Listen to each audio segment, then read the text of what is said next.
പാർത്ഥായ പ്രതിബോധിതാം ഭഗവതാ നാരായണേന സ്വയം വ്യാസേന ഗ്രഥിതാം പുരാണമുനിനാ മധ്യേ മഹാഭാരതം അദ്വൈതാമൃതവർഷിണീം ഭഗവതി അഷ്ടാദശാധ്യായിനീം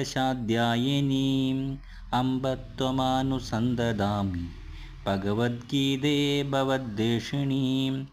മഹാവിഷ്ണുവിൻ്റെ അവതാരമായ ശ്രീകൃഷ്ണൻ അർജുനന് ഉപദേശിച്ചു കൊടുക്കപ്പെട്ടതും മഹാഭാരത മധ്യേ പുരാണ ഋഷിയായ വ്യാസനാൽ രചിക്കപ്പെട്ടതും അദ്വൈത സിദ്ധാന്തമാകുന്ന അമൃതത്തെ വർഷിക്കുന്നതും ഐശ്വര്യത്തോടു കൂടിയതും 18 അധ്യായങ്ങളോടു കൂടിയതുമായ നിന്നെ അല്ലയോ സംസാര നാശിനിയായ ഭഗവത്ഗീത മാതാവേ ഞാൻ എപ്പോഴും ധ്യാനിക്കുന്നു.